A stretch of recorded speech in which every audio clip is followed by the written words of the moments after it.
since the dawn of man. It has been the innate desire and responsibility to pass evolved knowledge from one generation to the next. From the earliest cave drawings to Egyptian hieroglyphics, from hidden scrolls and leather-bound books to microchips, never has a generation passed where leaders of the era did not set out on the quest to teach their students of tomorrow. Enter the new millennium. Here, right now, many of today's top minds from all walks of life share what they have learned to create an abundant life filled with wealth, inspiration, success, and happiness, so that you may apply these powerful teachings. From government leaders to athletes, from motivators to movie stars, this is the chance of our lifetime to gain practical insights from one of the most dynamic, inspirational, and diverse group of modern-day heroes. And now they wish to share their strategies with you so that you too can learn it, live it, and pass it on. Welcome. This is where your journey begins. And where are we? Well, we're at a bank. But we're at a bank like no other. Let me explain. While it has vaults, they're not filled with diamonds and platinum and gold. Now, these vaults contain items much more valuable. Rather than things, they contain ideas. They contain concepts, strategies, and wisdom that's been passed down over the years and made contemporary and relevant by today's greatest achievers. And like most banks, there are deposits and withdrawals. However, at this one, you could make as many withdrawals as you'd like and never deplete the resources. In fact, oddly enough, the more withdrawals you make, the more deposits seem to come in. Now, many people therefore call this bank the Bank of Sustainable Abundance. The vaults, these vaults that you're going to see here, are categorized into 4 areas: wealth, inspiration, success, and happiness. Why these concepts? Why these categories? It's simply because throughout time, these are the areas that people seem to strive for most in their lives. And you'll note that it makes an acronym, WISH. And then people will ask, are you telling us that we can wish our way to success? No, absolutely not, not even close. But what we are saying is this, that when you learn these ideas and put them to work, really put them to work, you can live a full life beyond your wildest expectations, and you can truly make your dreams and, yes, your wishes come true. Truth is that if you want these things to come into attraction, you got to first take action. So I'm going to ask that you keep your eye out for the common component here in all of the vaults, and that's called mentoring. Yeah, mentoring. It's the act of passing on, sharing information from one person to another. And mentoring comes in different forms. It could be one-on-one or through books or discs, courses, work, and videos as well. One of the most important ingredients of success is mentoring. Mentorship is really important to me because of the mentor I had. I played basketball at UCLA. I was on the first 2 NCAA championships there under the legendary coach, John Wooden. John Wooden went on to have that great run where he won 10 championships in 12 years. You got something you want to do in a big way, find somebody who's been highly successful at what you want to do. Sit down with them. Ask them, how did you do what you accomplished? They'll tell you. You follow it, you can make it happen too. If you want something in life, then align with someone who's getting the results that you want. Seek them out, do your homework, call them up, get persistent, change your approach, do whatever it takes to find an outstanding mentor. If you want to have mega success, you've got to have a mentor. I'm in a university and I'm in an audience that just wows me with Buckminster Fuller, and I just saw the guy who took over Einstein's stuff. Albert Einstein was Bucky's mentor, Bucky was my mentor, and I saw his radial arcs of his auric energy. That afternoon I went to work for him, spent the next 7 years traveling the world with him. He was the finest mentor there was because he called himself a teacher. That's all he was a teacher. All 180 guys like myself that played for him, we were taught by the finest. The easiest way to become an expert at something is find a mentor. Empower yourself with people that are better than you. Search for leaders, search for eagles, search for the people that you want to have as your mentor. Mentors are everywhere. Find one with a style and a demeanor that you like. And remember, ask great questions and put the answers into action. When one is willing, when one is available to be taught, to be receptive, the teacher appears. My role models, my heroes, my mentors, Lincoln, Booker T. Washington, Patton. He knew what we needed to do, all the fundamentals and all the work it was going to take to get to that point. And that's what a mentor does for you. He gives you the game plan, how to get to where you need to go. And to make this system have integrity, you got to be a mentee to a mentor, and then you got to go on and mentor someone else. That's how easy it is. The greatest satisfaction in life is helping other people and having an influence in their life and passing it on to them so that they carry the torch after you leave this world. In just a moment, I'll press that button, which is going to spin the combination, relax the locks, and open the vaults. There you'll be introduced to your mentors who share with you on video and in their own words some of their contributions to this bank of wisdom. And when they do, they challenge you to the following. First, learn it. Take this information in. Ideas are going to spring forth like you're drinking from a fire hose. It's going to come fast and furious, and that's what you want. Next, live it. Put these ideas to work and really live a big life. And then, like the mentors you're about to meet, pass it on. Let's enter the first vault, wealth.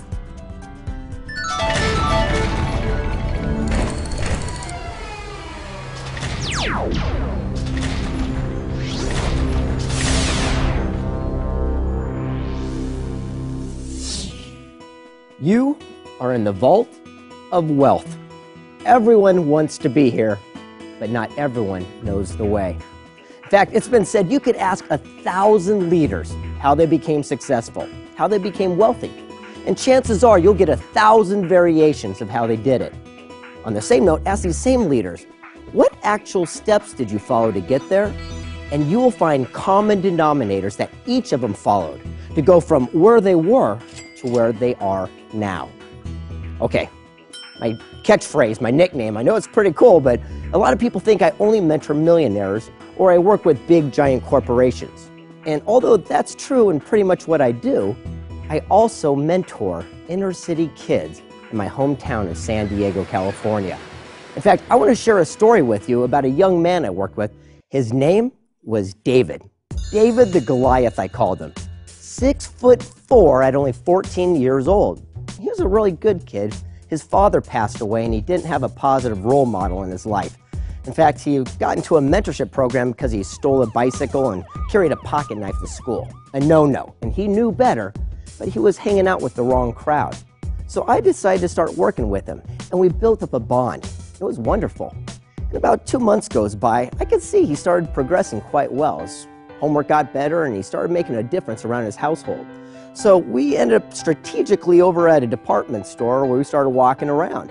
And what do you know? We ended up over at the bike section. I said, hey, Dave, do yourself a favor. Go pick out any bike here and you can have it. And he looks at me and says, what are you talking about? I'm just a kid. I got no money. I can't get a bike. I said, great. Let's leave then. He goes, no. He goes, what are you talking about? I said, pick out any bike you want here and you can have it. He was lacking the key ingredient for all wealth building: confidence. You have to believe more than anything that what you want can actually be. Your attitude is either the lock on or key to your door of success. It's the way you look at something in advance, because there never was a winner who didn't believe that he or she deserved to win in advance. A high level of confidence is not something that everyone is just born with. I know I wasn't. So, and I need a high level of confidence for the work that I do. How you choose to see yourself is how you'll see life, because there is power in confidence and self-image. Become confident by the thoughts that you think, the words that you speak. You're going to succeed in direct proportion to your confidence factor toward what you're doing. If you're willing to take the steps necessary to get confident in what you want to do, you can be highly successful yourself. Confidence means I am confident that I will do whatever it takes to make my dream come true. If you don't have positive input, where do you expect it to come from? Start saying in every way, every day, I'm doing better and better, happier and happier, healthier and healthier. I'm alive. I'm alert. I feel great. Let's try that right now. I'm alive. I'm alert. I feel great with conviction and feeling. I'm alive. I'm alert. I feel great. Say it over and over, and the more you say it, the more you begin to feel it, the more you begin to feel it, the more you begin to act it. You talk to most people in life, they want to change something outside of them. They want to change their career, their relationship, or they have other challenges in their life. But the real distinction is that when you change, your environment automatically changes. We need to attract. We influence by attracting. It's not what we do to other people, it's what we do to ourselves. We transform ourselves into the type of people other people want to follow. And life is a professional sport, not an amateur sport. Start playing it like a professional and you'll receive the results that professionals get. Don't let someone's opinion of you become your reality. Learn to live beyond the good opinions of others. Live your dream, live your wish, because you can make it happen. Confidence, confidence. What you really need is confidence. Life is tremendous and it makes good sense when you face each day with confidence. Then once he got that out of the way, I said, go ahead, pick out a bike. He said, okay, and he started riding each one up and down the halls like crazy. 30 minutes goes by, and he walks over like a game show host and goes, ta-da! I go, what's that? He goes, this is the bike I want. I said, fantastic, then that bike is yours. He goes, I don't get it. How could I possibly get this bike? I says, well, now you have a clear visualization. You touched it, you felt it. That's called a goal. And the easiest way to hit a goal is to give yourself a goal to hit. He goes, well, that makes sense. He goes, but what can I do to actually achieve this? And I said, let me ask you, what can you do? He said, I could walk dogs, I could mow lawns, I could wash windows. And I go, what do you know? It's amazing how we can come up with a great idea once we have a reason why. And what you just created was called a plan. So he took action with that plan. And he created these flyers, and he put them all around town. He ended up getting more jobs he could handle. Every time I pick him up, I'd say, where do you want to go? Movies, arcade, back to the store. And he paid down on that bike. Once you know it, less than 2 months goes by. We're walking out of that store, and he's pushing that bike by his side.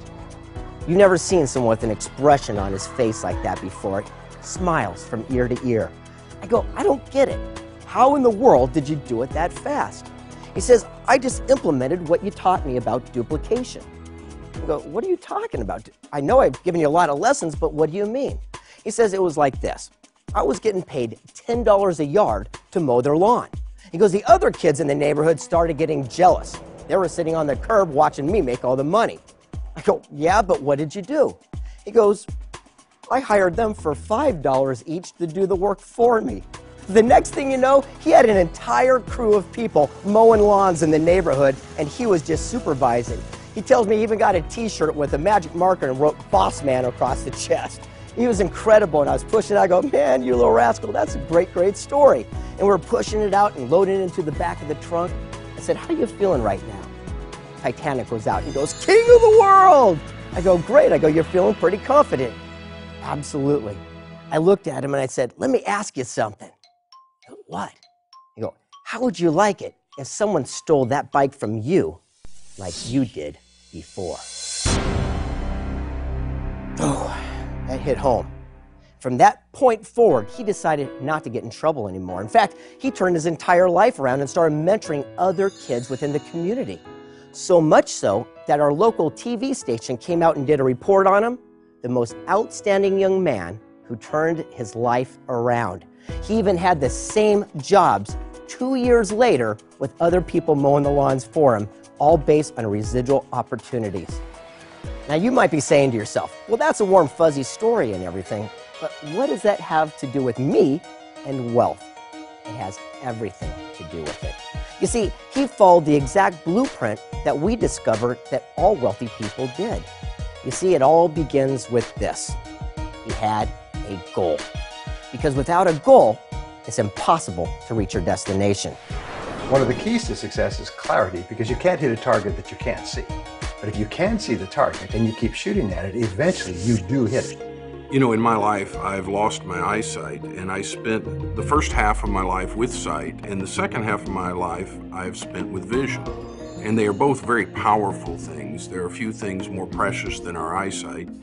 But if I had to make a choice between sight and vision, I would select vision for my life because it's made so many things possible, and dreams are all that we need to propel us from where we are to where we want to be.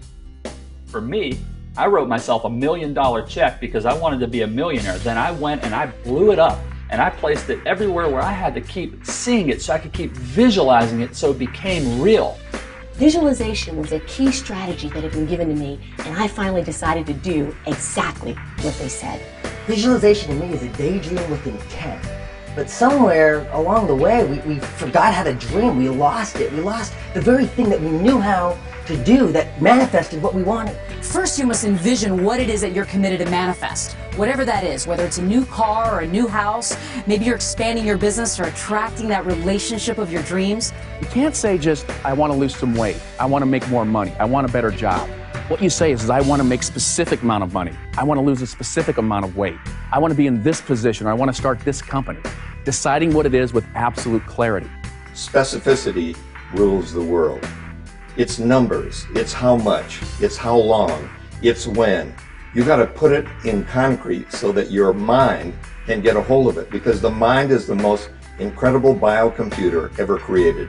And it doesn't deal in vague, it deals in specific. Okay, now once you have a goal, what's the next step?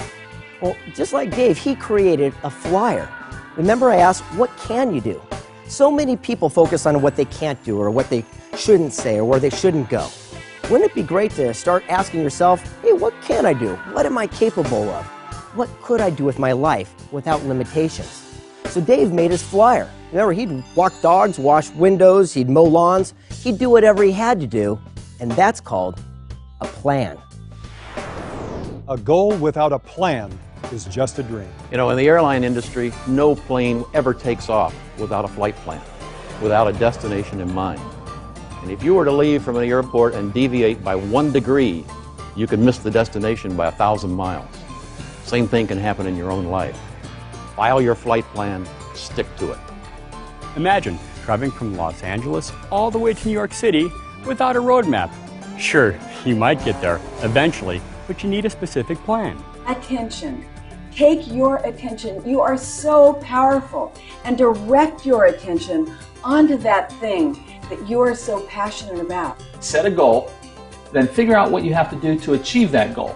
Then make a plan and take consistent daily action. And then each day, wake up with specific things you're going to do today to accomplish a small part of a big goal.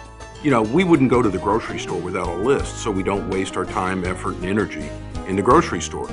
And people spend more time planning their 3-day weekend than they do what are they going to do for the rest of their lives. You know, everyone has goals, but they spend more time planning a party than they do their life. Then you need to have a strategy. Imagine a group of construction workers trying to build a house with no blueprints. That would be crazy. So if you need clear, specific, defined blueprints to build a house, wouldn't you think that you need clear blueprints for your life? Now, once you got the goal, and once you have a roadmap, a plan to get there, you need step 3. And step 3 is my favorite part, because David did something special. He did something, and that's called action. There's absolutely no substitute for massive action. I know this. Successful people understand that there's a law of attraction, but it's the action behind the attraction that makes the wish come true. You gotta think it, you gotta feel it, then you gotta do it. The law of compensation works this way. There's got to be action, attraction that gives you traction. What happens is you decide to take the action, and the universe has the belief imprinted that you're really believing a thing, so you're going to achieve a thing. And then what happens by the law of attraction, you attract it right into your very beingness and essence. We all have fears. We all have insecurities. But if you're going to accomplish something, you got to take action. Let me say something. If it scares you, do it for sure. Don't disqualify yourself because of your fear. Make your visionary bigger than your fear. You're scared. I'm scared. Heck, we're all scared. The difference between successful people and those that aren't is that successful people do it anyway. Success is a choice, not a chance. And whatever you choose to believe, you make real. For example, in physical fitness, people ask me, how do you get fit? And I say, do 1 push-up a day. Just 1. Now that sounds crazy, but you'd be surprised how 1 small action done consistently has a way of expanding on its own. Just set a penny aside each day. It starts the habit. The habit is the most important thing. And every single one of us knows people who we think might be smarter than we are, but they're not doing as well in life. And what we have found, specifically in helping people build their businesses, is it's the people who take consistent action towards their goal that achieve the most success. It's not the smartest ones, it's the ones who do what they need to do every single day. If we could make you a little bit less smart, it'd be a lot easier for you to just take actions. When someone successful tells you what to do, just do what they tell you to do. Quit thinking about it so much. Get out of your head and get into life. Take some action now. Okay, so now David's got it going. I mean, everything seems to be going his way because he's following through. But how did he get that bike so much faster? He did something. It's very important, and a lot of people miss this key ingredient towards wealth building. See, a lot of people leave their job and they go over to start their own business. They want to become an entrepreneur and they become their own boss. The only problem with that is you still got a boss. Whether it's someone else or it's you, you're still working for somebody. What Dave did was smart. He leveraged himself so he could do twice as much, twice as fast, and have twice the results. It's all about duplication. We only have 24 hours in a day. When we can duplicate ourselves, we can accomplish so many more things with the same amount of time. The power of duplication is you get to get out of the way. Wouldn't you like to have all the income, but you're not part of the picture? You still get paid for doing the things you did because you helped other people become empowered. We didn't want a mega best-selling book. We wanted a mega best-selling book series. Jack and I got together, figured out what we were doing as a system, which means save yourself time, energy, and money. Then we did the system so well, we had other co-authors to help do books. Now we've got 147 books, and we're en route to 220 books very quickly. I was about to give a speech somewhere, and they asked me to talk about my income. And as I was preparing for it, I realized I do not have one single source of income where I'm the only person who makes money.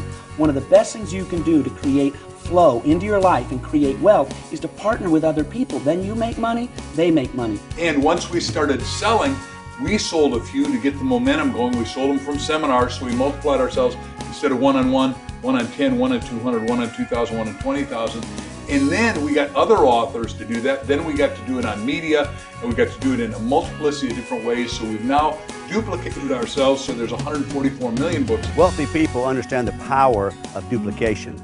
It's working smarter, not harder. 2 years go by. And Channel 10, remember they came out and did a segment on him, the most outstanding kid who turned his life around? He still had those same positions he started years earlier, and he still had the young people working those positions. You know what the best part is? No matter what Dave was doing, he was still getting paid by their efforts, and that's called residual. Residual income to me is like planting a seed once, but eating the fruit for the rest of your life.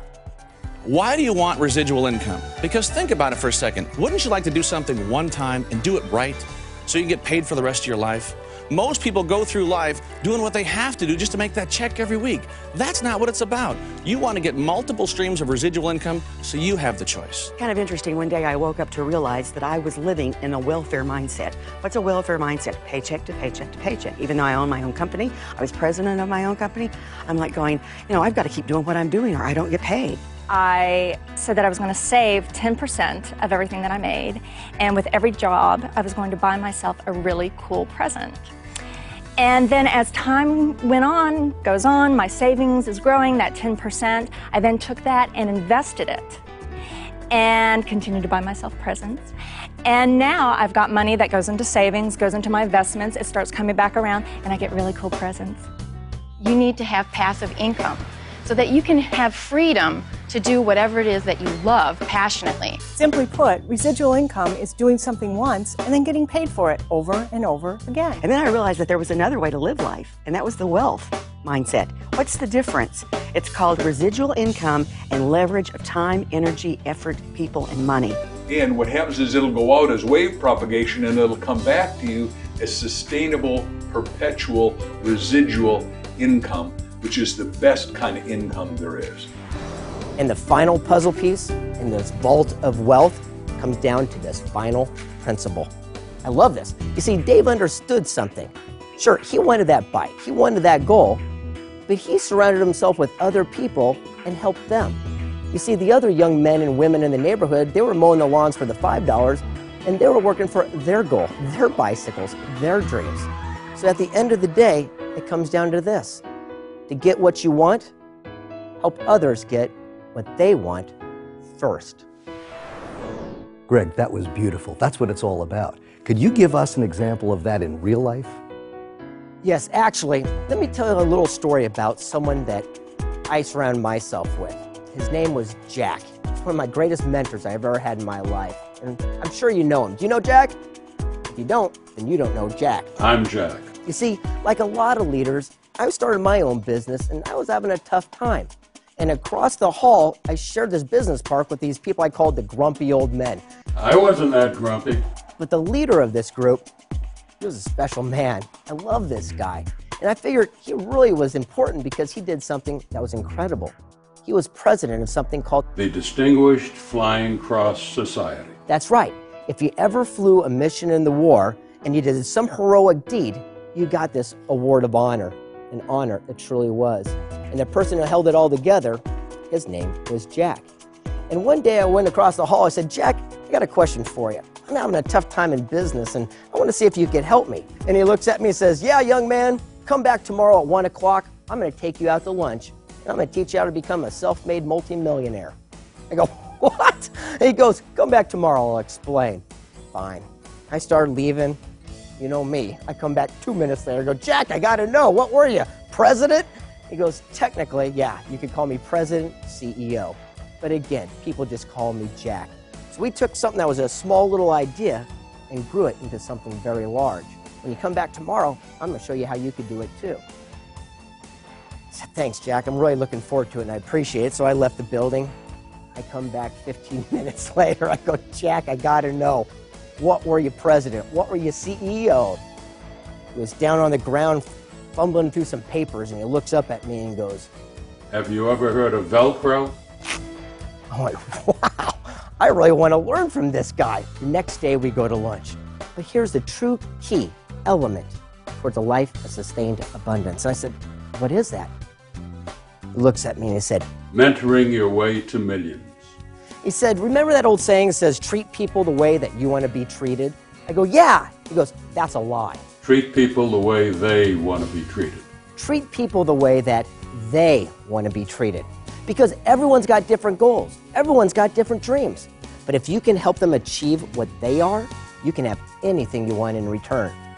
So, wow, that makes a lot of sense to me. So I'm going to go back and implement it today. Every day I'd come into the office, there'd be a line of people waiting to get in.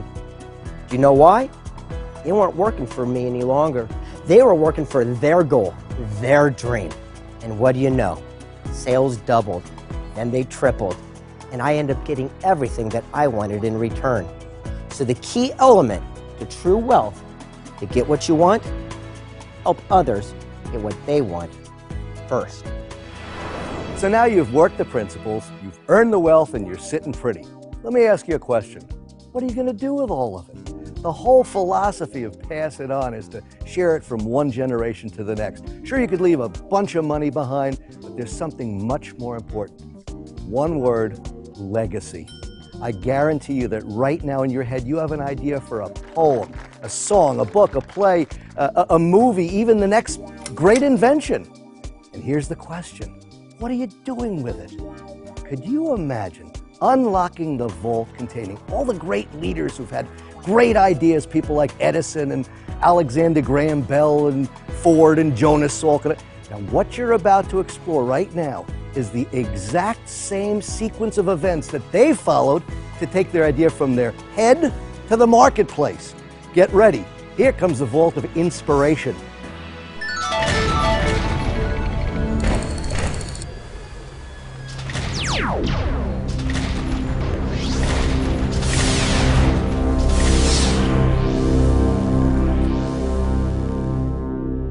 Oh, hey, welcome to my workshop. Question: how many of you have had or known someone who's had $1 million idea? How many of those ideas have produced $1 million? Well, few to none, I'll bet. Because like you, I once thought I had $1 million idea, but I was wrong. What I had was a $75 million idea. I mean, it's pretty cool, it happens, but it only happens when you follow a certain sequence of action steps in order to get this idea out of your head and into the marketplace. The first step in the sequence is catalyst. It's that aha moment. We all have them. The point is recognizing it. It's a step of recognition.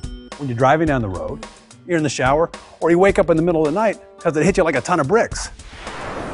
I get my ideas just walking along the ocean. My moments come to me when I'm surrounded by the beauty of nature. My best ideas come when I'm on a power walk. Mine comes when I'm in the shower. The first movie I ever wrote that I sold to a studio was Radio Flyer, and I wanted to direct it, and they didn't want to let me direct it because I was an unproven entity in the director's chair, but I made them let me direct it. And then 8 days after I started, they fired me. So that was, profoundly devastating to me. What was my long-term goal, he asked. And I said, I want to be the president of an airline. And he laughed at me. That set me on my way. Catalyst for me, you want to fire me up, get me going, tell me I can't do something. By the time I got home from the set that day, I walked into my office at home and went to my computer and I said, I'm going to write a movie that is contained, that I can shoot in a limited number of locations on a limited budget that I know they won't be able to say no to with regard to me directing it.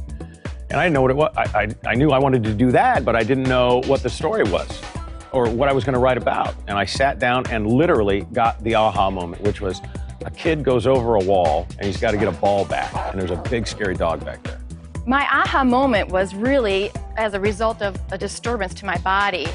My body became completely disabled, and at that point I thought, what is it that I need to be listening to? My aha of all aha moments was when I went bankrupt. Luckily, I'd sold my way through college. I had one little tape called Are You the Cause or Are You the Effect by the Dean of Speakers, Cabot Robert. I listened to that one thing and I thought, oh my God, I did. I caused myself the bankruptcy.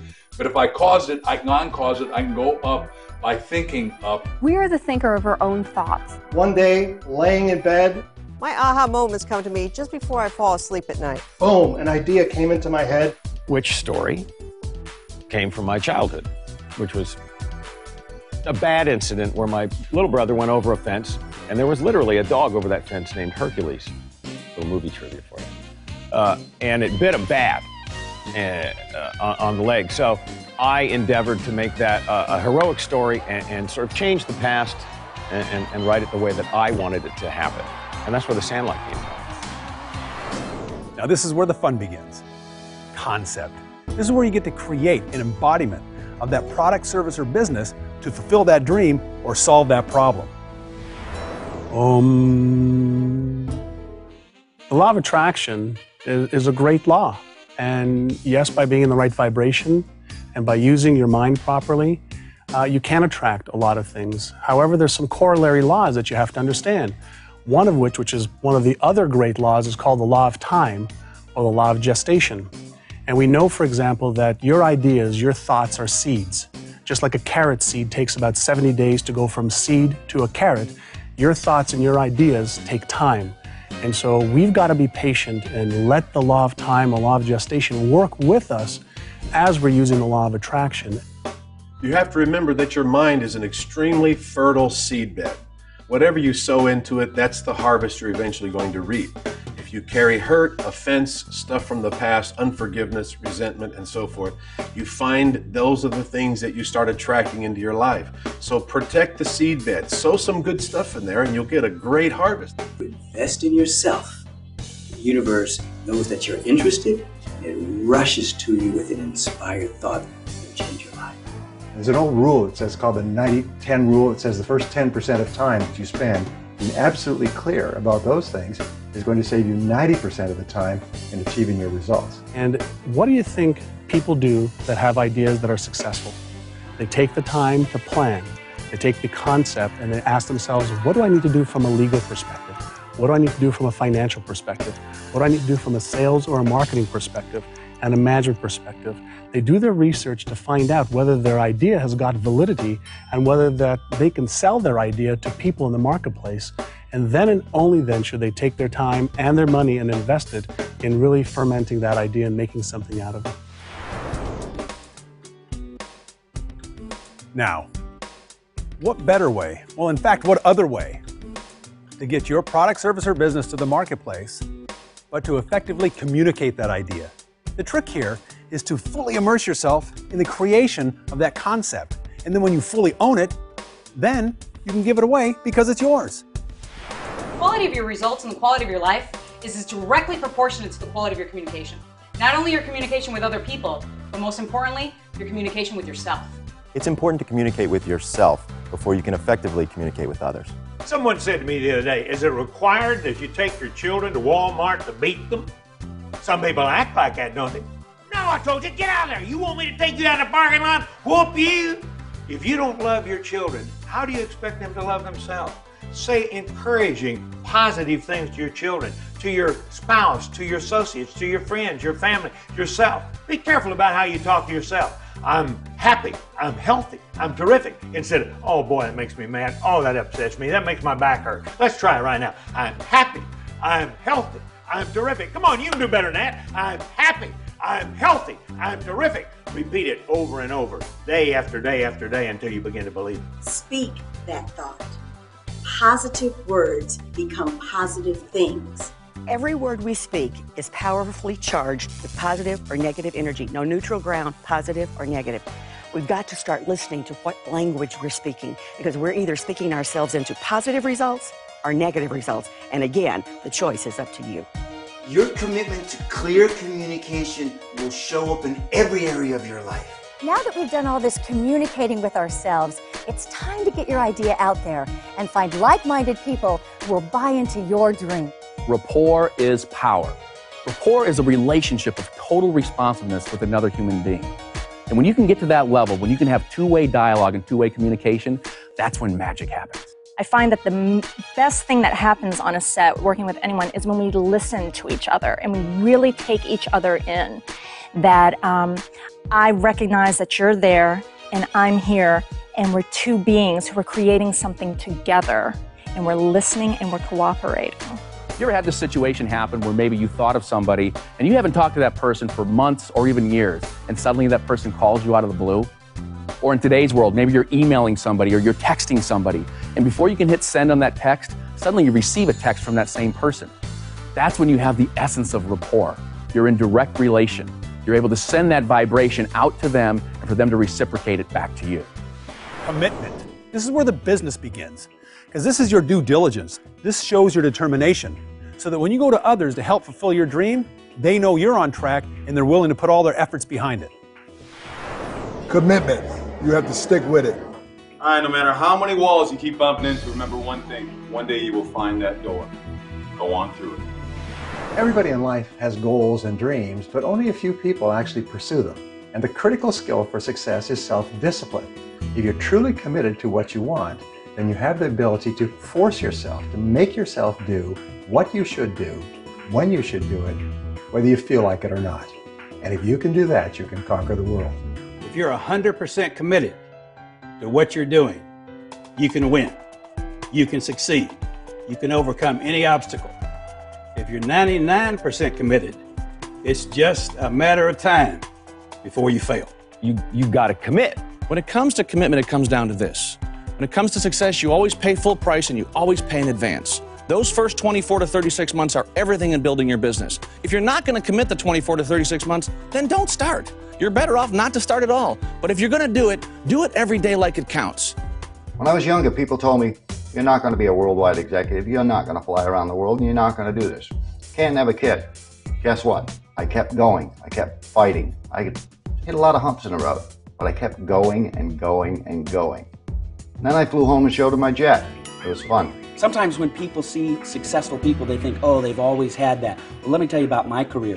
There were points in my career where I was saying to myself, just give it one more week, just one more week. You might even be in a place where you're saying, just one more day, make one more sales call, do one more thing. If you keep at it and you show tenacity and persistence, you will become successful.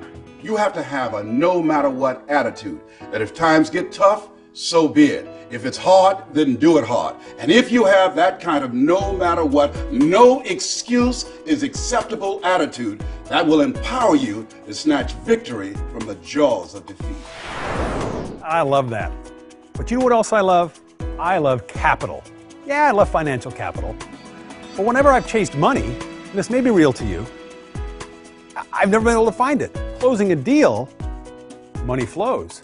So the idea is to look at capital as money, of course, but you got to look at the other side of it, human capital. Look at the influence and leverage of other people you know. Utilize those resources and everybody wins, because no great thing ever manifested as a result of any one person. You need capital to succeed, but capital can be somebody else's capital, it can be your capital. It can be mental, emotional, or physical capital, but here's the thing to understand is that everybody starts off with nothing. Everybody who is successful today was once unsuccessful, and what they did is they built up their mental, emotional, physical, and intellectual capital, and then were able to multiply it to achieve their goals. Because money and resources are nothing more than a tool. They fuel our dreams. You need one of two things, either resources that are friends or resources of money. You are human capital. You're an opportunity waiting to happen. Your potential never depreciates. Use those talents to produce that human capital, because you're worth something. You see, we're paid in direct proportion to the amount of lives we impact and our ability to be replaced. So every day, invest in yourself and learn more about the people around you so that you can all win at the game of life. I represent 70 tribal sovereign nations. We collectively are a $6 billion industry. We employ over 52,000 people. When I made the movie Rudy, I didn't have the money or the capital, but other people did. So I built relationships to get there. We are actually reinvesting within our own communities and with each other. We're loaning each other money, we're consulting with each other, we're building diverse economies. The more human capital you provide others, the more others are willing to provide and invest back in you. You ever notice sometimes you pick up a phone and you make a cold call and you say, hi, here's who I am, and they say, don't have time for you? But if you call somebody and say, hi, your friend Joe told me to call you, then they say, sure, let's take all the time we want. What you're able to do is borrow a reputation. You're able to have somebody else open a door for you. That's human relationship capital. Always look for ways to add value to the lives and work of other people, and you'll always end up retaining a part of that value. Hey, you ever try to throw a party alone, celebrate something alone? Not a lot of fun. It's that cooperation that's missing. It's that community feeling. Well, sure, I tinker in my shop alone, and I've got great statistics for product placement, but none of it happens in a vacuum. You've got to create this cooperative effort in order to make your vision a reality. Do you realize there's power in cooperation? Let me share something with you. One goose can fly 75% further in formation with other geese than they can ever fly by themselves. Find somebody that you can work with and make things happen. Andrew Carnegie taught me a long time ago, surround yourself with people who can do all the things you can't do, and hire people that are better than you. Every one of us is gifted with things that we love to do, and we find other things really difficult, but other people may find those things easy. So again, hire people who play at things you have to work at, and you will achieve magical success in your business and your life. Having a good candidate is important, but more important than having a good candidate is to have a good speechwriter, to have a good planner, to have a good director, to have people who know how to put the whole program together to give you a successful outcome on election day. In life, in business, one of the greatest lessons that you can learn is to look at those around you, find out what their strengths and assets are, and leverage those. And everyone has a different talent. You have a talent, I have a talent, but when we work together, 1 + 1 = 11, not 2. Synergy is the ability to take the sum of the parts and put them together and make a team that is unbeatable. Teamwork is essential in all elements, and it doesn't necessarily mean it has to be a team of people. It could be a team of resources. It could be a team of anything that supports your primary purpose. When I was the CEO of Southwest Airlines, we focused on 3 major areas: vision, what business are you really in, and then develop a culture to support it. And the key component was higher attitudes, teach them the skills. Higher attitudes, teach them the skills. If you work with people, if you can find people that you can cooperate with, that creates a synergy, and that synergy creates momentum. And people who learn how to cooperate are willing to do the things today others won't do in order to have the things tomorrow others won't have. Thank you for that sequence. You know, Scott, I'm known for reminding people that they're either green and growing or ripe and rotting, and they're never standing still. Well, our guests here today, they're here because they're committed to growing themselves and adding to their value. Could you help them out by sharing another example of the sequence in action? Sure, Dave. Let me tell you a story about a friend of mine, Stephen E. He created the book series, Wake Up, Live the Life You Love. It all started one morning when the strangest thing happened. He woke to a voice, and the voice said, "Write a book." Well, understandably, he was excited and inspired, and he couldn't get back to sleep. So he got up and called everyone he knew and asked if they would help with his vision. Well, a few weeks went by. He threw a party, had all his friends come over and contribute a story to help get his book written. Well, after a few months, what do you know? He published his book. Well, at least now you see he had something to present to the marketplace. He went out to the local bookstores and asked if they would carry his book. Well, I remember it like it was yesterday. He was devastated. They turned him down flat. As he tells me, he was turned down hundreds of times. Well, he didn't give up. See, he believed in his dream. He woke up, kept showing up and following up. Well, it was a good thing he did, because see, that was a couple of years ago. And today, he's got 20 books on the market, with most of them being Barnes & Noble bestsellers, with authors like Les Brown, Brian Tracy, and Dennis Waitley. Isn't it time to get inspired and live the life you love? This is great. So as you can see, he followed that important sequence of action steps to bring that idea from out of his head into the marketplace. Excellent. Now that's a great replicable system. And what a wonderful example of the power of commitment. Commitment is the heart of everything. Commitment, that word is so sacred we shouldn't even say it. Because see, in life, there comes a time you can't go on. You can't go on. But you know when you grow? You don't grow when you can't go on. You grow when you won't give up. And you know when you won't give up? When you're committed and you can't give up. Now here's an example of commitment in action. A story with our good friend Ruben Gonzalez, 3-time Olympian. When I was 21, I was watching the Olympics on TV, and I saw this little guy win the gold medal in figure skating, Scott Hamilton. When I saw him win that gold medal, he gave me hope. I said to myself, if that little guy can do it, I can do it too. I want to be in the next Olympics no matter what. It's a done deal. I just got to find a sport. Well, I wasn't a great athlete, so my plan was to find a sport that was so tough, a sport that had so many broken bones in it, there'd be a lot of quitters, only I wouldn't quit. I chose the luge. I'll tell you where I live. I live in hot and humid Houston, Texas, and I was going to do the luge, an ice sport, a winter sport. I didn't know anything about the luge, but it didn't matter. So I called the luge track in Lake Placid, New York, and I told the guy, I'm an athlete here in Houston, I want to learn how to luge, so I'll be in the Olympics in 4 years. Will you help me? The guy goes, how old are you? I said, 21. He starts laughing at me. He goes, 21? Forget it, man. You're 10 years too late. If you want to do it at your age, you want to do it in just 4 years, it's brutal. 9 out of 10 people quit. When he said that, I started smiling. I thought to myself, man, this works right into my plan. This is perfect. I went to Lake Placid to learn how to luge, and the guy was right. It was brutal. The first 2 years, I was crashing 4 out of 5 times. 4 out of 5. But I kept at it. In the third year, I went from crashing 4 out of 5 to crashing 1 out of 100. I figured it out. And on the 4th year, I made the Olympic team. I made my dream come true. If you have a dream, you're willing to go for it, and you refuse to quit, you can make that dream come true.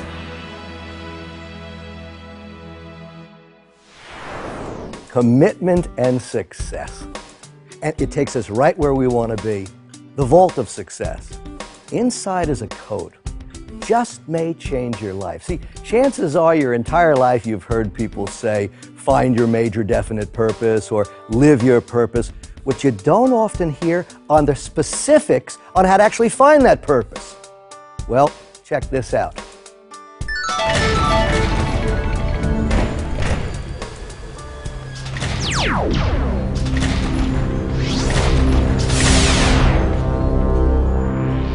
Purpose.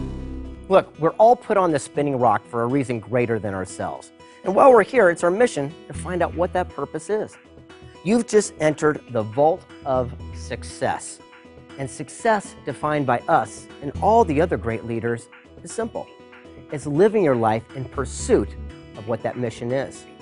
We've come up with a very simple idea, an equation of sorts, that might just help you find what your purpose is. It works like this. P plus T times A squared is success. Now, okay, this isn't a fancy math test or anything like that. It's just an equation that, when actually applied by action, you too can help separate yourself from the 95% who just dream of success to that top 5% who actually achieve it.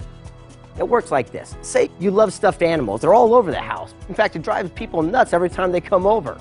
And your talent happens to be pretty good on the computer. Say you're a real whiz when it comes to looking things up on a search engine. Well, how could you take action with the right association? I'm not a rocket scientist, but you can open up an eBay store and start selling stuffed animals right online. Because you're combining your passion with your talent, you're taking action with the right association. And that's what the success equation is all about.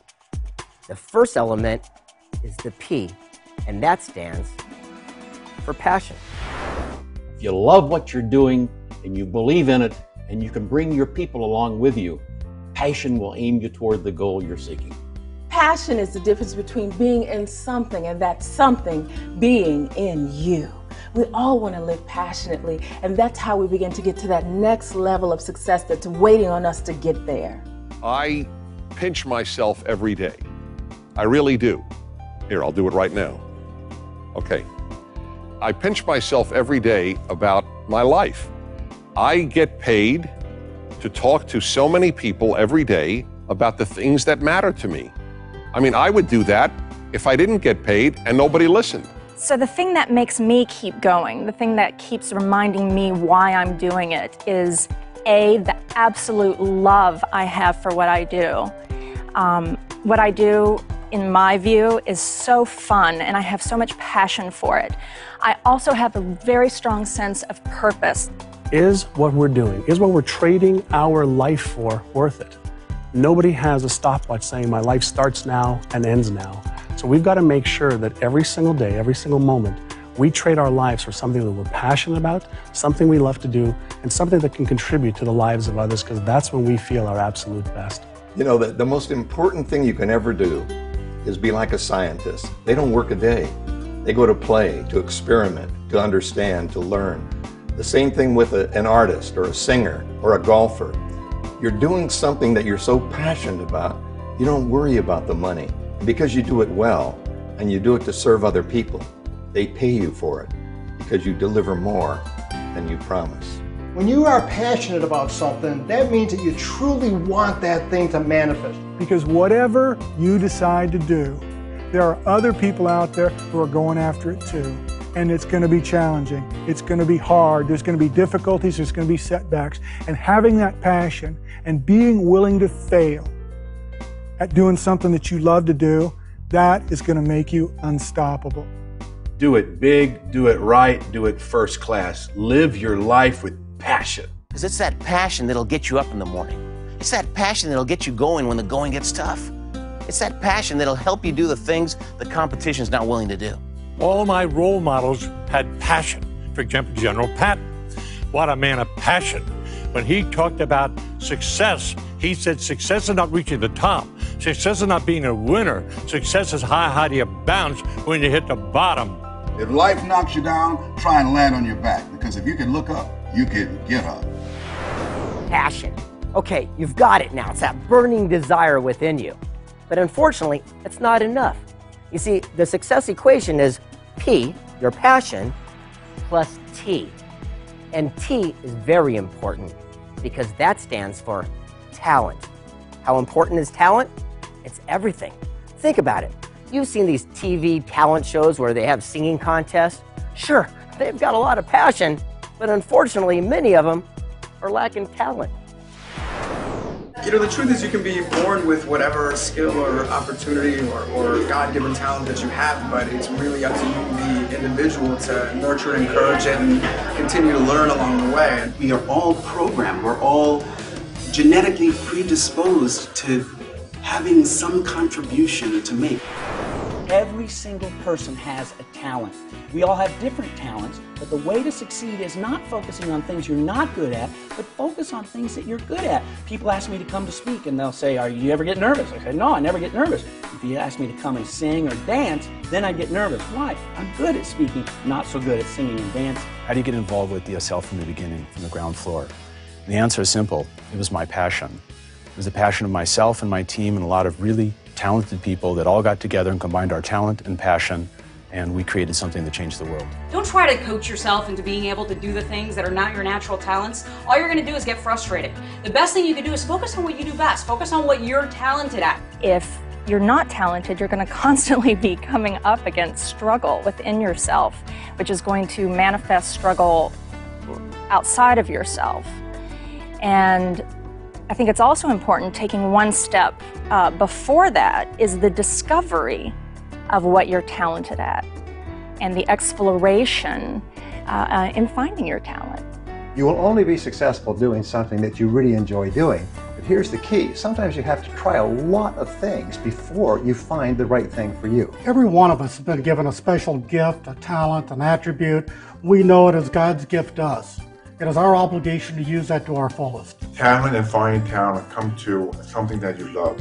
As a kid, I loved bodybuilding. I loved strength. I was always fascinated with power. There's some things within all of us that occur for us naturally. We have some talents, we have some gifts, we have some capacities. The idea is cultivate what comes natural, what you're passionate about. And then you'll discover that as you cultivate those talents that are what we say God-given, you'll be able to cultivate others because you now have the confidence that you can do anything. You know, it's funny. I had the opportunity to be part of the 1 Minute Manager book series. I didn't take it because I didn't take stock in myself, my talents, and my ability. And as I developed those over the next 20 years, I was fortunate enough to get presented another opportunity, and I knew my talents, I knew my abilities, and I was able to contribute to that project to such an extent that I, my co-authors, and that book became one of the best-selling books of all time. Knowing what our talent is important. Finding our talent is, what are you great at? What do you love doing? What comes easy? What's effortless? And just to clarify what effortless means, it's not sitting on a couch and not doing anything. What effortless really means is taking action just without that mental distraction. Don't look for your talent. Do what you do with all your heart, and your talent finds you. Okay, you combined your passion with your talent. Excellent, good for you, and you're halfway there. Now the second part of the success equation is A squared. The first A stands for one simple word, and you've heard it throughout every vault we've opened. And that word is action. When you want to create something new in your life, know there are specific actions for success. I believe in the law of attraction. What you throw out comes back. But the law of attraction doesn't work unless you take action every day. I believe everyone has a resource called passion that they can tap into. Then you enlist your talent. But after you've done that, you got to take action. You cannot fall asleep at the switch in this life. You want to achieve something, being a pilot, being a world-class swimmer, being an officer, or being a politician, just do it. Take action. If you're not where you want to be in your life today, take action in the direction of your dreams. You have to start somewhere. Don't just sit and wait for something to happen. It's already happened. It's waiting for you to take the step. You can't sit around and wait for things to happen. You gotta be proactive. Go make them happen. The universe will line up with whatever you want to do once you get off the couch and move forward. Just take one step. When you take a step, the next step will reveal itself. Take some kind of action.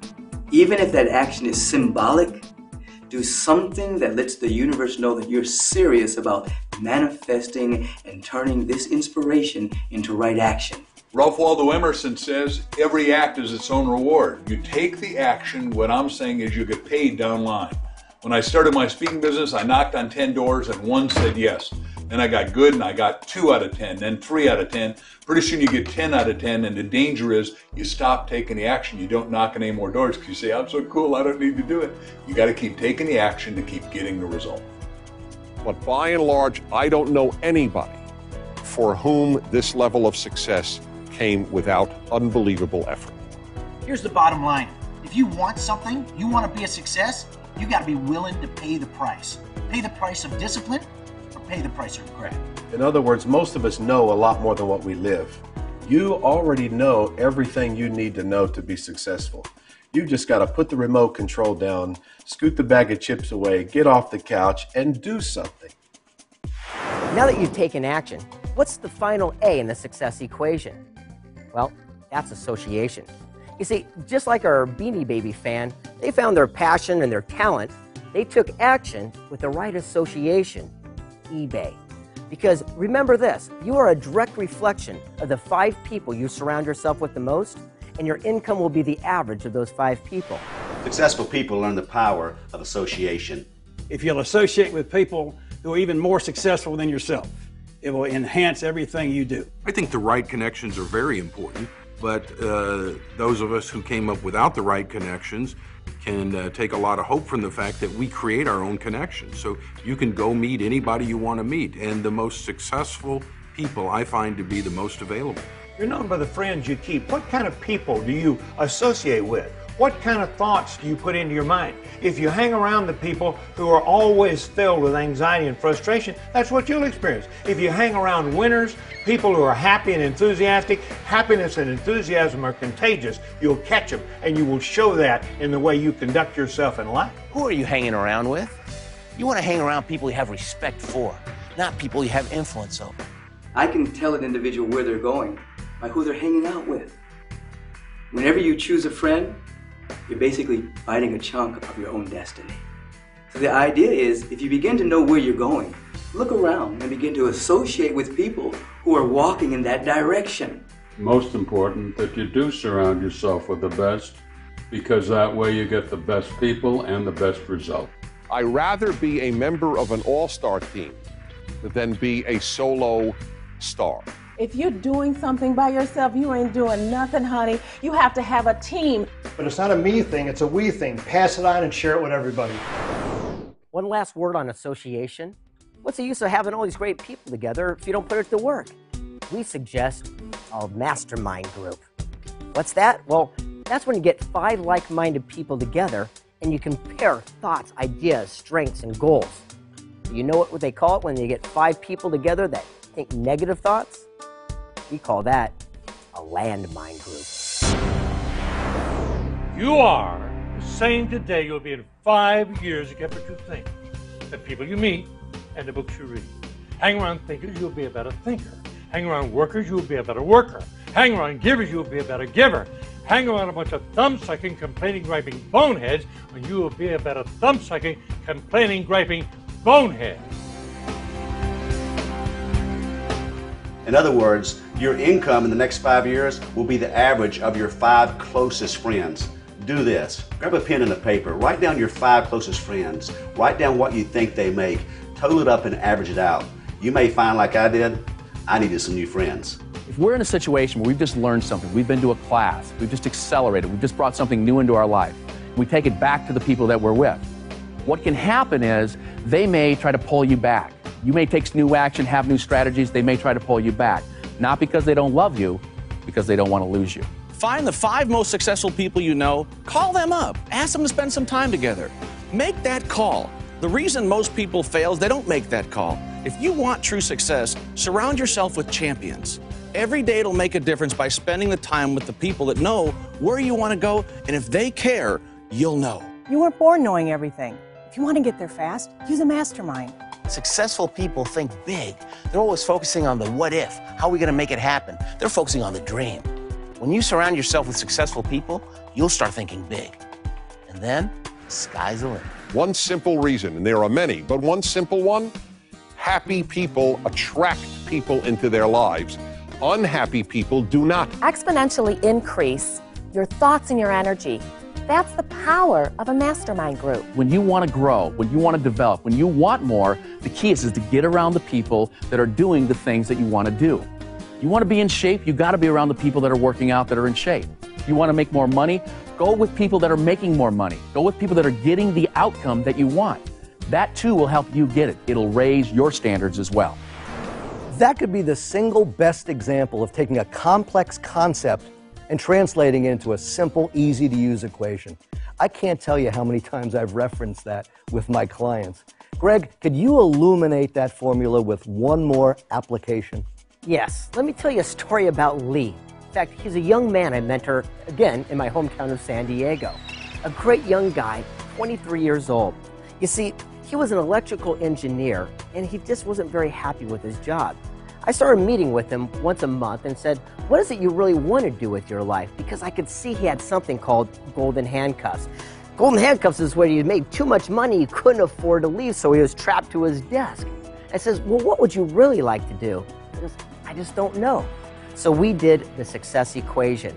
And at the end of the day, on his passion side, it said art. He goes, gosh, art is my favorite thing.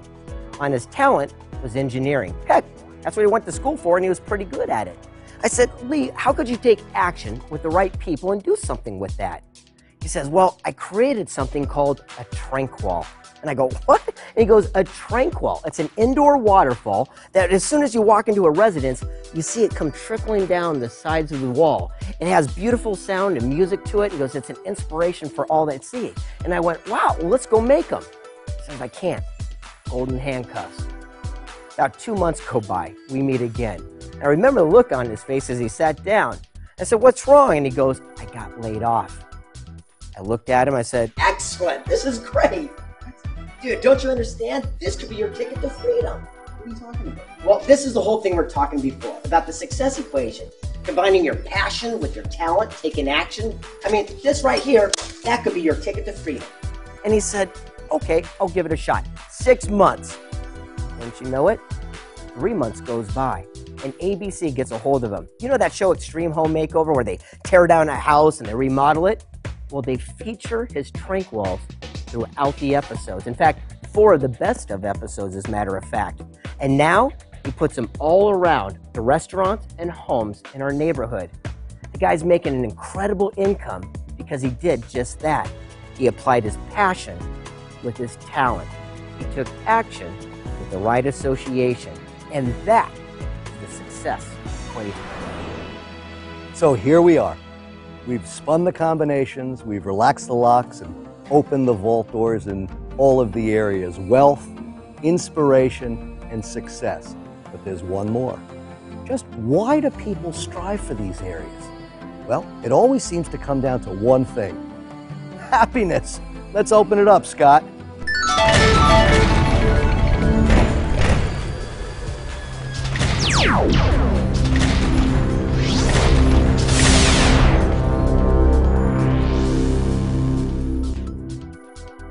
Welcome to the Vault of Happiness. Now, the big question seems to be, is there really a roadmap or a blueprint to living a happy, fulfilled life? Well, fortunately, the answer is yes. It all starts with gratitude. Unfortunately, we seem to get caught up in the one size. Oh, I'll be grateful and live a grateful life once I get a new job, once I find a new relationship, once I get a raise. But the truth is, once we're grateful not just for what we have in our lives, but who we have in our lives, the journey begins.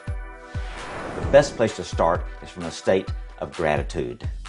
By being grateful for things you have in your life, you're able to now enhance that and attract more things to be grateful for. One of the keys to success is to have an attitude of gratitude, is to be constantly thinking about the things that you're grateful for. Because when you think about the things you're grateful for, first of all, you're a happy person.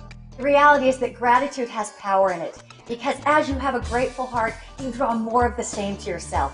Gratitude is the antithesis of envy.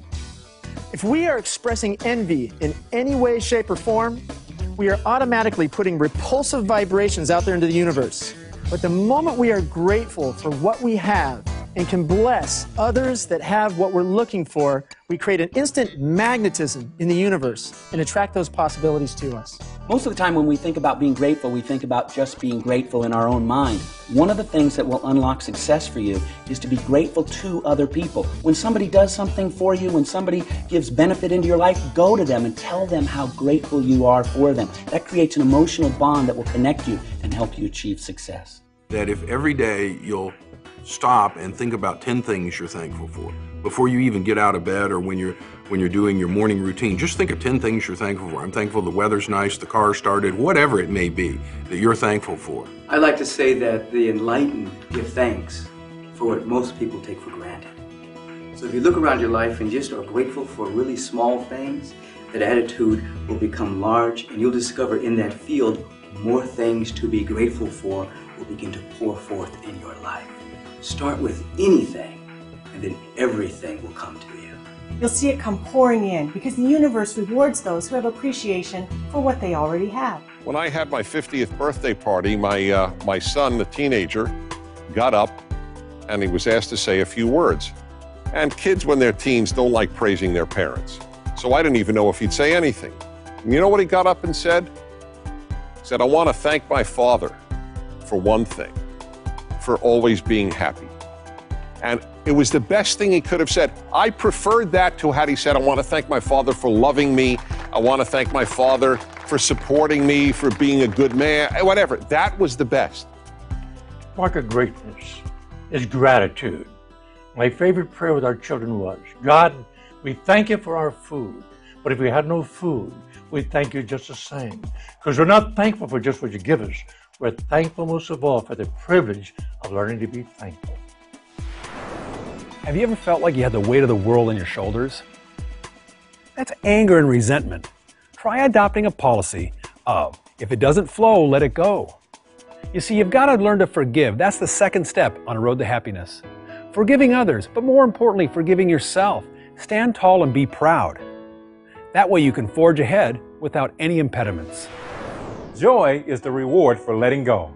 In order to be successful in life, there are two categories of people you need to learn how to forgive. One are all those people who have abused you or weren't there when you needed them.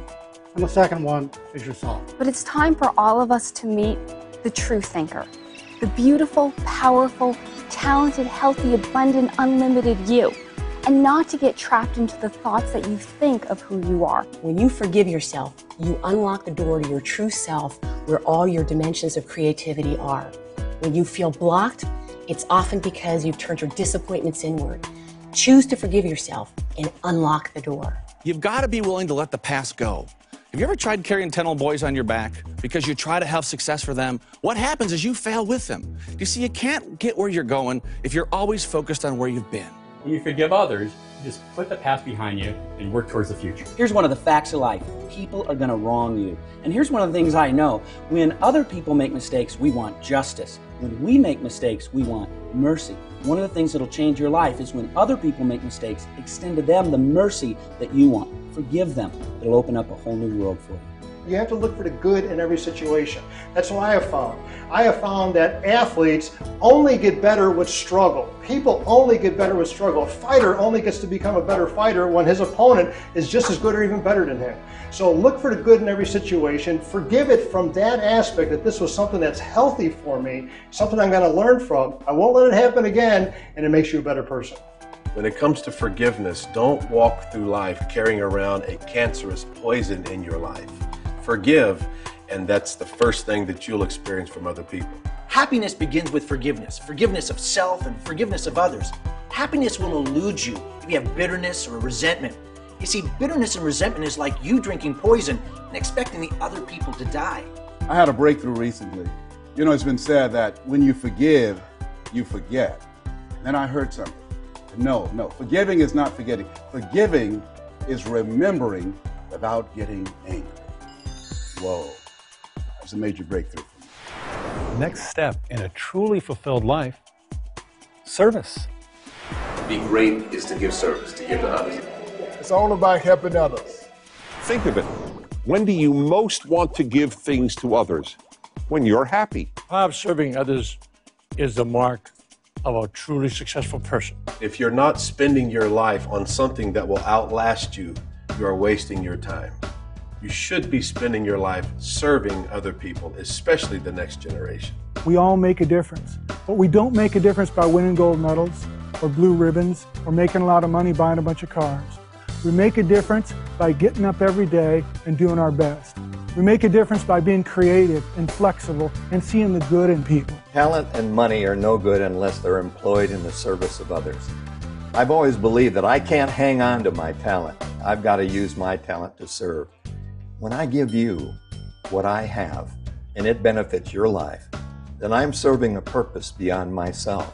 Service is the means for anyone to achieve love and happiness. So you have to go out and you have to give in order to be able to really truly feel as if there's meaning in your life, to really feel that unification with all. People will do more for someone else than they will for themselves. Look at our public servants, look at firefighters, policemen, mothers, people who are willing to lay down their lives for someone else. Live a life of service and shamelessly give it away. And the great thing about serving other people is that when you give to other people, you give to yourself. And I remember when I was younger, I thought tithing was only giving away money. And then as I got older, tithing is giving away a smile. Tithing is giving away energy. Tithing is helping another person. When something good happens in your life, that's the time you feel most desirous of being unselfish. What we want to do is learn how to become a philanthropist on every sense of the word. So what I'm talking about is being able to give a shoulder for someone to cry on, or giving a compliment to somebody who's doing a great job. It can be time, money, giving a helping hand, or simply being a great listener. In serving another, one can grow to be so sensitive that they meet another's need even before that individual asks for it. That's real giving. A lot of people think when I'm more successful, then I'll give more. When I have more time, more money, more talent, more influence, I'll give it away. Really, we need to be most responsible when we need more in our life, and find somebody and make a difference for them. And you'll find all the things coming into your life that you ever wanted. I've known a lot of guys that have waited until they're 65 years old before they've given away their first penny. And I think about all the opportunities that they would have had throughout their career to give away time, money, their expertise into the community, to things that really mattered. It would have been a wonderful opportunity for them to pass it on. Hey, let's face it, stress happens. Some of the happiest people on the planet, they have a stress coping strategy. Some count to 10, some say needles and pens, some meditate. I mean, it's different for everybody. But the important thing is have a strategy. You're going to get stressed. I get stressed. I get out of balance. What I've learned over the years is it's so important to have some internal happiness. You know, they say today that stress is one of the top killers in America. And it really is, because what happens is you get so bottlenecked. You know what I'm talking about when you wake up every day and you don't want to get out of bed, you don't want to see the people you know and you really care about. If you find a way to create balance in your life by getting rid of some of that stress, whether it's taking time off, relaxing, or going to the gym and working out, or just going for a walk in nature, you will find that you become so much more successful because you're balanced. When I feel stressed, I come outside of the circumstances. I become the witness. I look at this from a different angle and realize, hey, this is a part of the movie. And we all have those challenging moments. And I take the time to go within, to pray, to meditate, to fast, to cut off the phones, to disengage from life, and do what I have to do to get myself to the next level so that I can get back into the game of life, starting fresh and ready to go. Whenever I'm feeling stressed, one of the things that I do is I stop and I ask myself, dear God, do you need to change your perception about this, or do you need to change your procedure? And that question really illuminates. It allows me to be more resourceful in how I approach that circumstance that was seemingly stressful. Recently, a woman came into my office and she said, I am just so depressed. I said, I beg your pardon? She said, I'm just so depressed. I said, well, ma'am, how do you act when you're depressed? She said, how do I what? I said, how do you act? You know, how do you walk when you're depressed? She said, well, I kind of take slow, sliding, waddling steps, kind of like this. I said, well, how do you hold your head and shoulders when you're depressed? She said, well, let my shoulders kind of slump forward, my chin hang down on my chest like this. I said, well, how do you talk when you're depressed? She said, well, I kind of talk through my nose in a whining, nasal sound, kind of like this. I said, well, let's try something. I said, get up and try walking across the office. Take a little longer, spring your step. Hold your shoulders back. Hold your head up. Put a smile on your face. Act like you feel good. She got up. She started to cross the office. She'd take a little longer, spring her step. She had her shoulders back, her head up, about a half smile on her face. She looked at me over her shoulder and she said, you know what? I do feel a little bit better. Now, anytime in the future you get to feeling down and out and the world's against you, what do? You just sit down in a chair like this and you just jump up and you say, I'm depressed. I always remind my clients that there's always an effortless solution to any apparent problem or challenge. I think we have to understand that we are responsible for the stress in our lives. It's nothing external from us. Stress is caused because of the interpretation or the meaning that we give things that are happening around us. Because I know that the moment that I'm stressed is usually when I've left my body, anxiety comes up, and I'm spinning somewhere off in la-la land. So if I can take a moment to breathe, get my feet on the ground, feel whatever it is I'm sitting on or my back against the wall, wherever I happen to be, if I can get back in my body, that will help bring things down when I can be calm and more focused and get back to my joy. Scott, may I ask you to illustrate one of those strategies? Well, as a matter of fact, Dave, I've got an illustration in my action guide. It's called Ants into Apes. Ants. We all have them. It stands for automatic negative thoughts. It's been said that we have over 64,000 thoughts a day. Unfortunately, most of them are negative. Now let me ask you, what's bigger than an ant? Well, an ape, of course. And that stands for automatic positive experience. This can be a memory of anything that's special to you, like your kid's graduation, or a wedding, or even a much-needed vacation you took a while back. Now remember this, although an ape is much bigger than an ant, 64,000 of those little rascals can take down the biggest of beasts. For me, it's a song by Billy Joel, In the Middle of the Night, that I keep in my front pocket, so to speak. It works like this. Say I'm driving down the road and someone cuts me off. Well, like most people, my ants creep up and I have that knee-jerk reaction, "Wah, you son of a gun!" But then, my ape steps in, which is much more powerful and flicks that ant away while I slip into my favorite tune, In the Middle of the Night.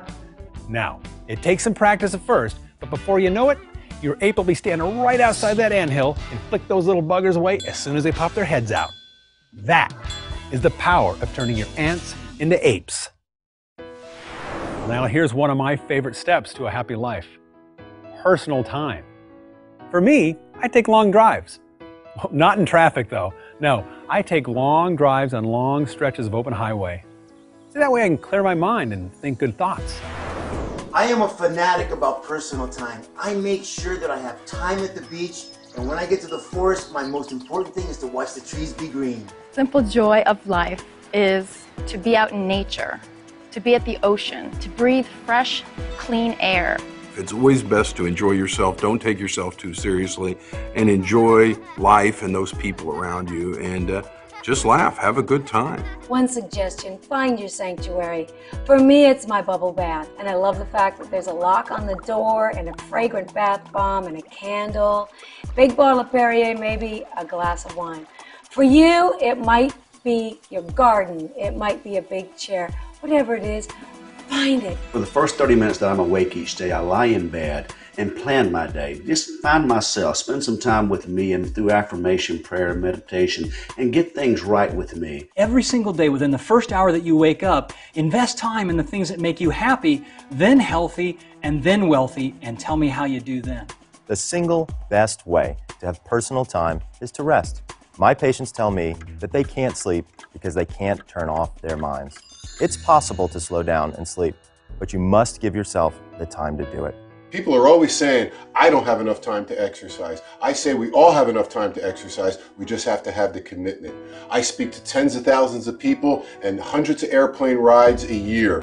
And I find the time to exercise because I'm committed to a healthy lifestyle. You can't pull anything out of an empty bag. You've got to pour into yourself to make sure that you're not mentally, emotionally, and spiritually malnourished. So take care of yourself. You are your greatest commodity.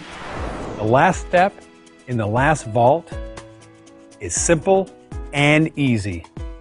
Smile.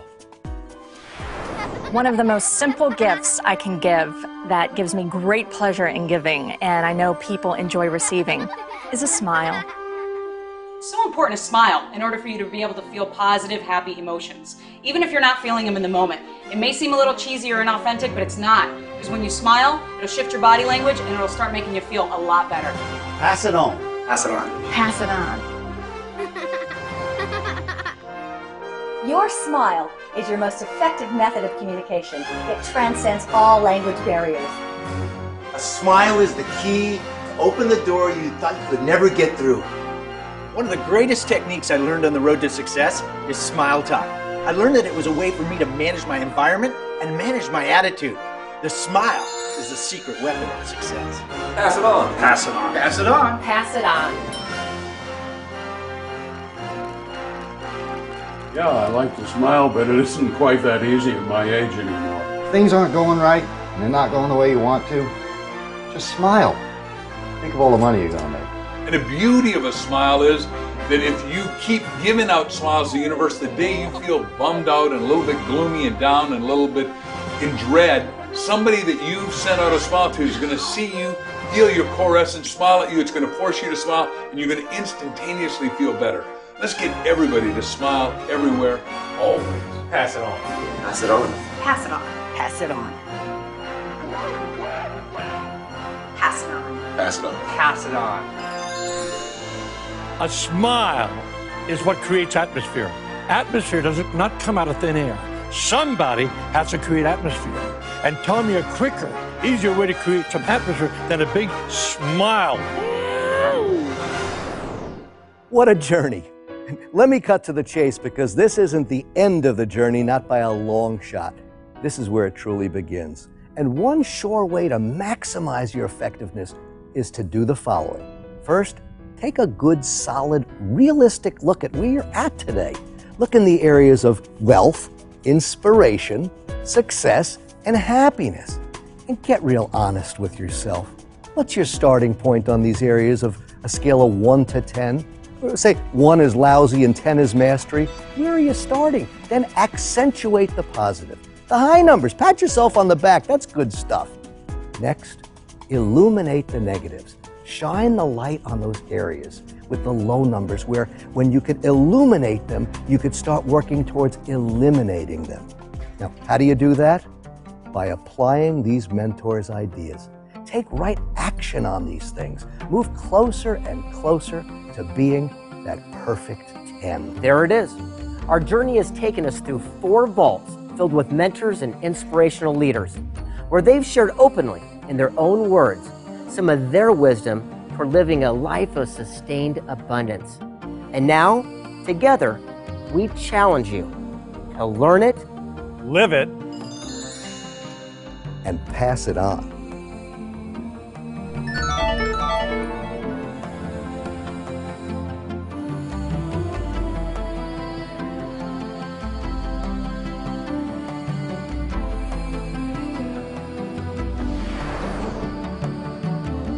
This is the life we're all destined for. Step into it.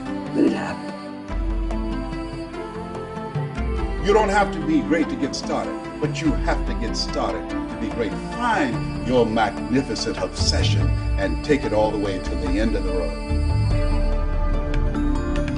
The greatest thrill in life is to take your success and your happiness and pass it on.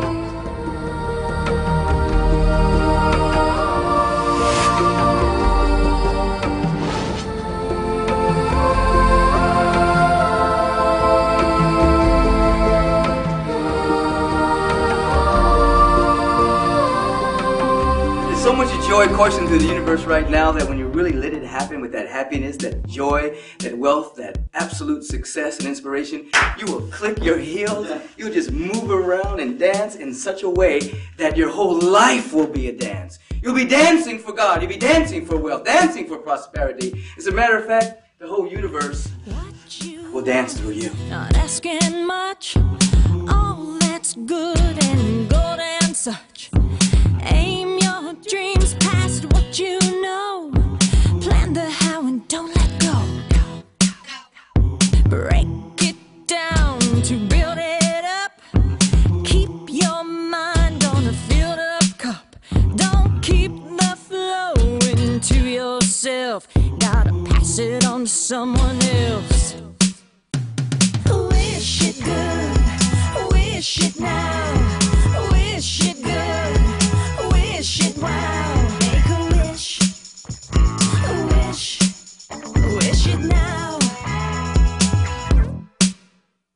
Stay the course for up and down. Keep it going round and round. Find someone to help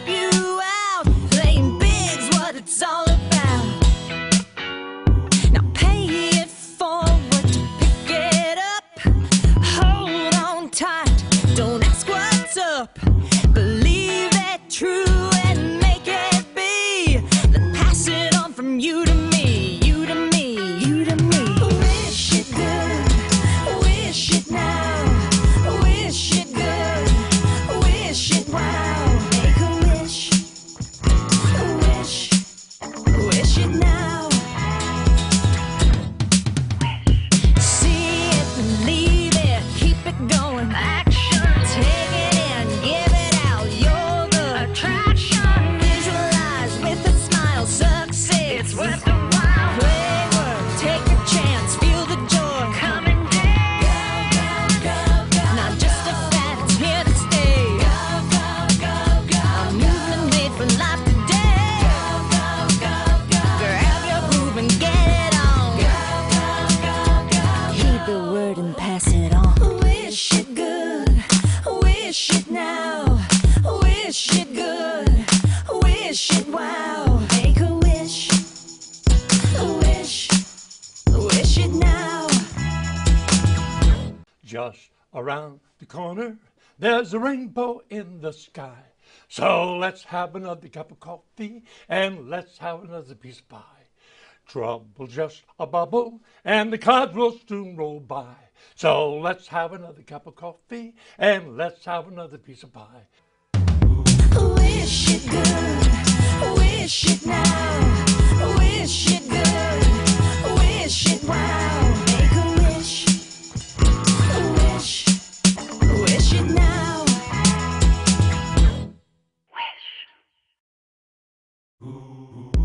Get on your mark, get ready to go. I'll tell you about a business for all generations, why we're here for all the celebration. Easy to explain, ain't all about it. Selling health and freedom, don't have to shout it. Put a winner on your left, winner on your right. Show them how to do it, call them every night. First you gotta find them to get behind them.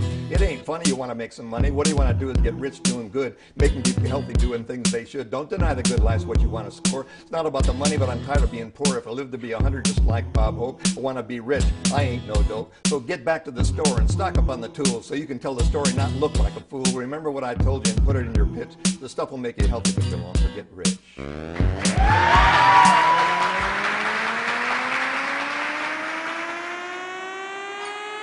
Pass it on. Pass it on. Pass it on. Pass it on. Stop, take a minute, take a little. What you got? Pass it on.